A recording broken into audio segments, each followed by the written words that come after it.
A deep dive into gluten, what it is, who shouldn't have it, and why that's a sticky subject. Don't get me started.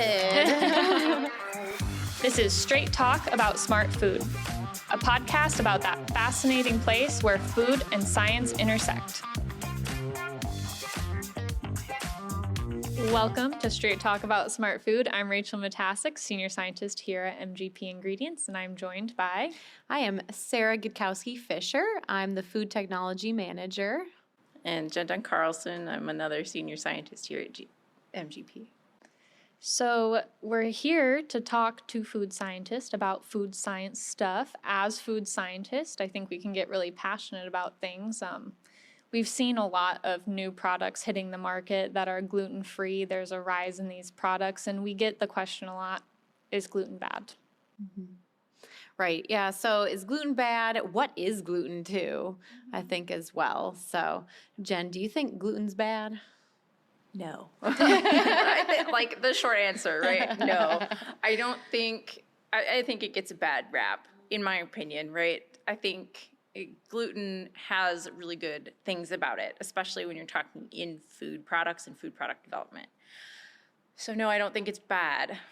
Do I think it's the perfect thing for everybody? No, I also don't think that, right? So there's the push-pull with it. Like I full-throatedly, anytime anyone asks me, do I think wheat or gluten is bad? I'm like, no. Mm-hmm. Gut reaction, no. No, right? Like a short answer, no. But I do know that there's more nuance to the argument, and I think that's interesting to talk about.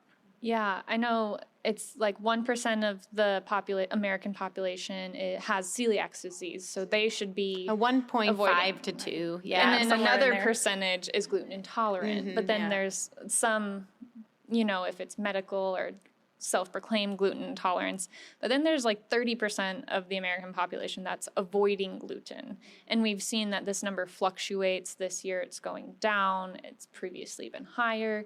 And so there's a lot of people that think that gluten is kind of the culprit for these diets and like why they're going to follow this gluten-free diet because they see relief of maybe their IBS symptoms or their arthritis. And I think, Jen, you have some opinions about why you think they're seeing some relief from these following gluten-free diets.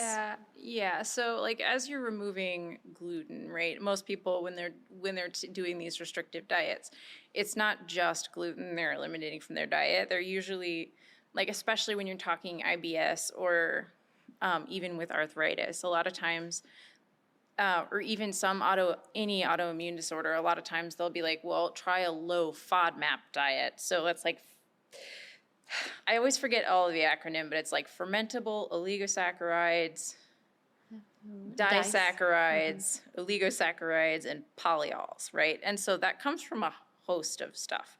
And gluten is one of those, like wheat in general has fermentable things in it. And it has a lot to do with the gut bacteria, more so than just like the gluten in the wheat, right? And when you're on a low FODMAP diet, it's not just that. You're eliminating all sorts of stuff like garlic, onion, just beans, kale, lots of things that have fermentable things in your gut. So it's not just wheat where you're getting some relief. Right. And also just for where gluten is from, like sources, gluten isn't just in wheat.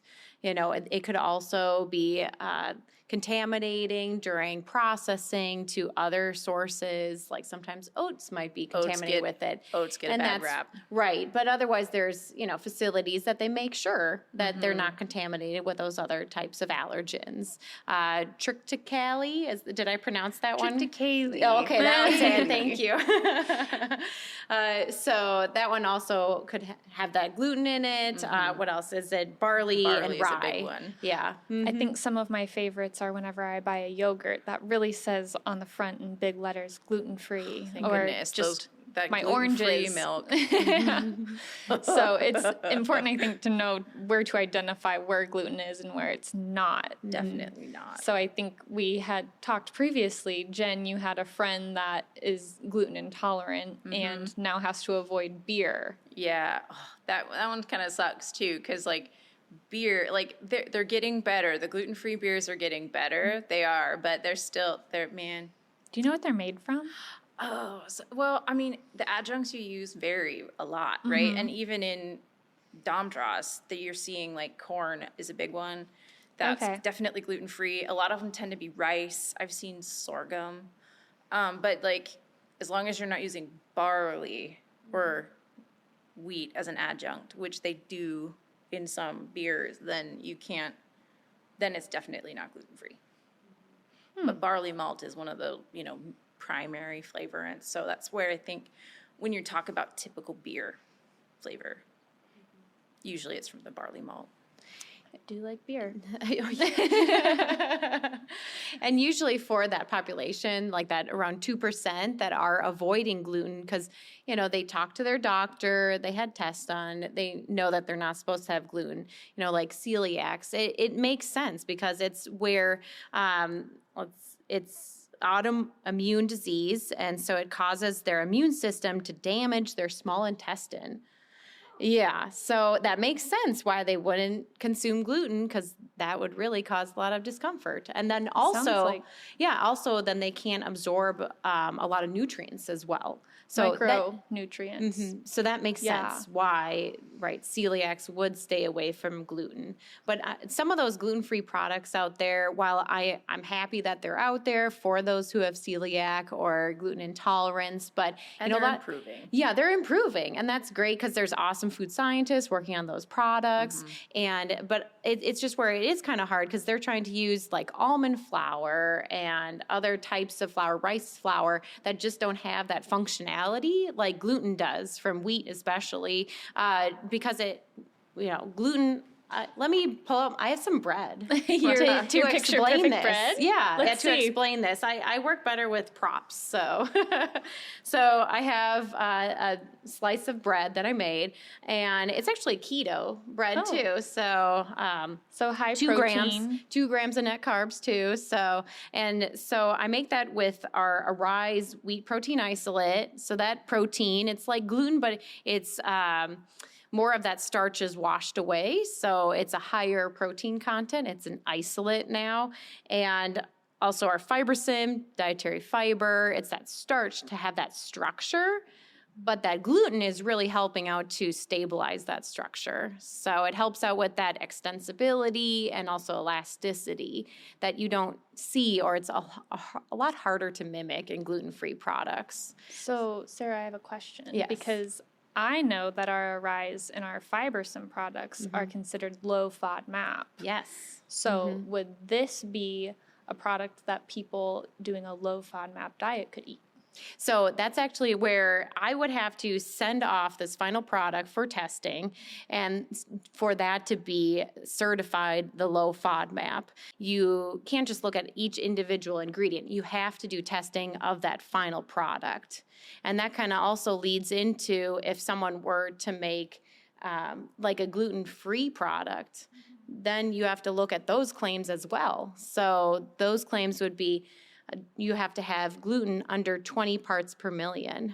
So under 20 ppm to be gluten-free products. Isn't there two where like the FDA limit is 20 ppm, but then there's one that's actually like certified gluten-free? Isn't that less than 10? Isn't there one that's less than 10? So there's always different certifications out there, just like you have non-GMO project verified. So you can have that little butterfly on there. My least favorite is that butterfly. Is that because sometimes it's harder, like there's more paperwork and things you have to do as a scientist, right? Yes, and I think sometimes the sourcing on, this is definitely a topic for a different episode, but like, when you talk non-GMO project verified, it's like honey, for instance, right? This one is the one I get the most like. Yeah, don't get me started. Right? Like it's not even just that the honey itself has to be from like non-GMO bees, but it's like the pollen they collect the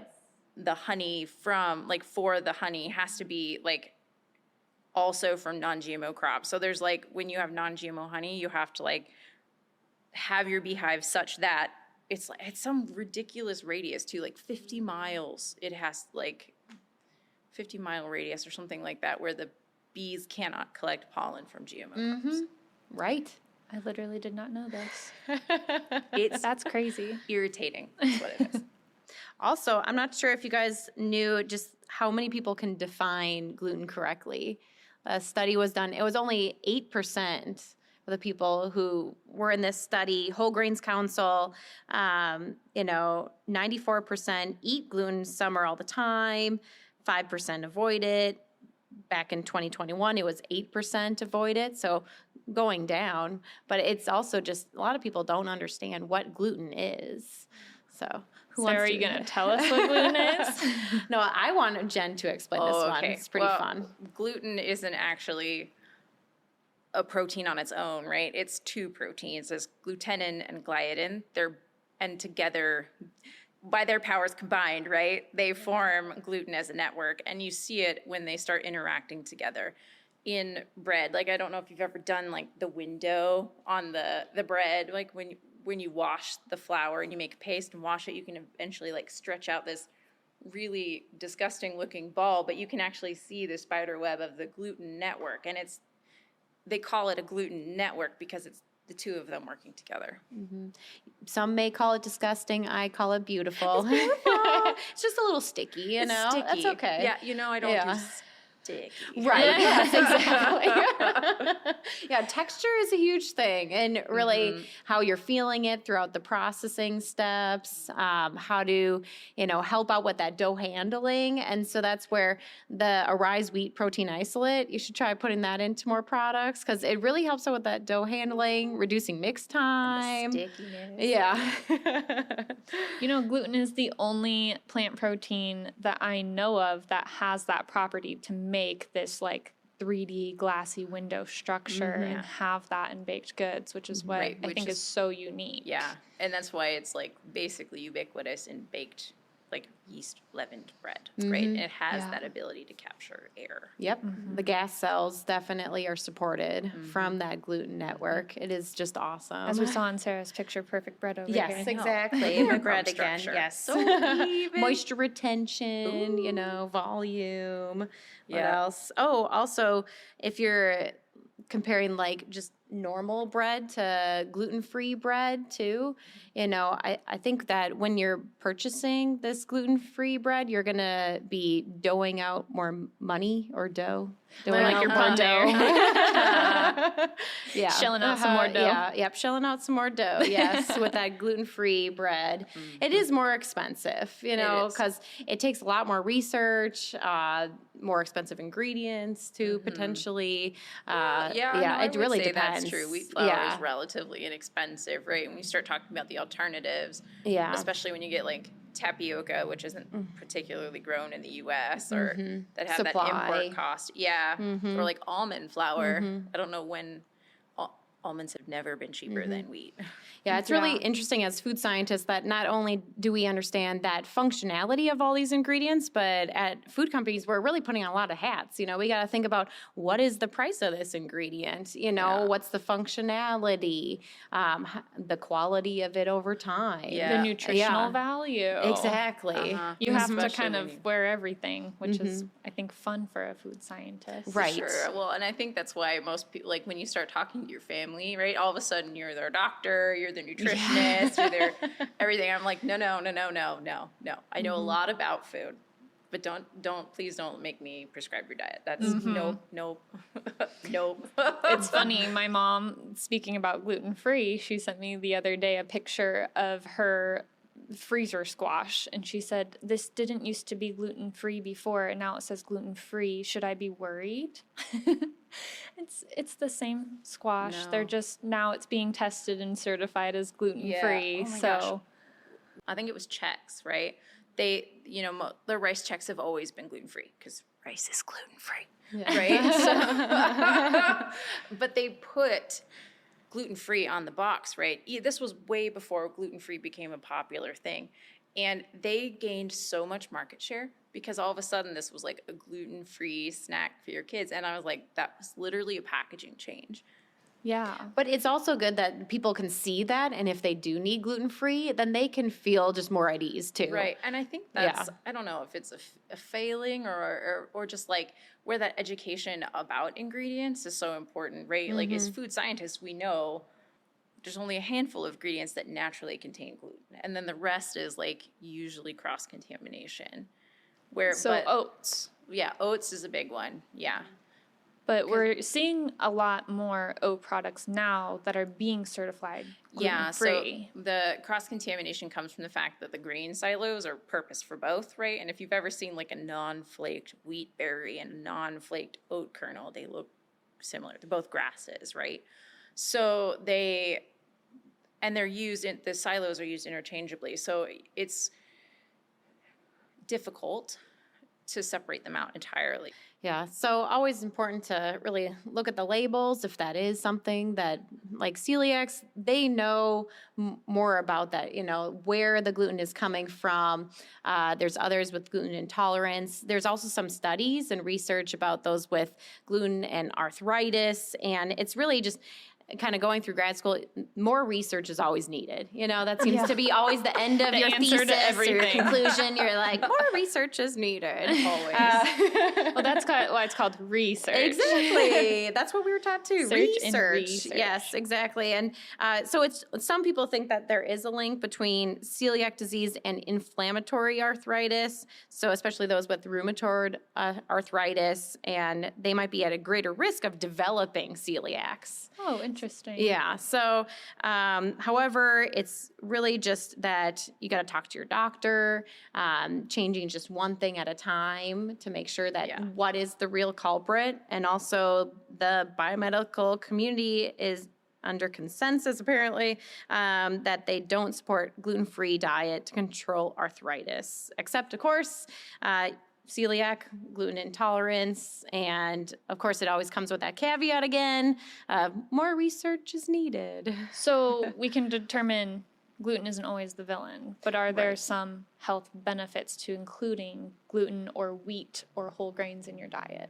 Yeah, the nutrients, the protein that you're getting from it. The functionality for me, is always coming in back an to application. Yeah, I was going to say, it makes my life a lot easier. Yeah. Well, and I mean, it's like you talk tastes about yummier.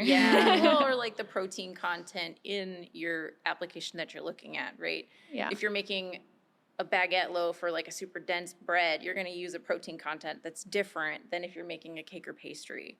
Now, if you're celiacs, of course, you're probably not going to be eating either the bread or the pastry, but you're looking at there's protein functionality there as well, even in your application. Well, I think we can all agree here in our pod that we like gluten. There are reasons, though, that we've talked about today to avoid gluten. So I appreciate you guys coming to Straight Talk About Smart Food to discuss this with me. And it sounds like we have a lot of other topics that we could get real passionate about. And I look forward to a lot more episodes here doing a little bit more straight talk about different smart foods. Ooh. So thanks for coming to the pod. Thank you. Thank you. MGP's food scientists are here to solve your culinary challenges.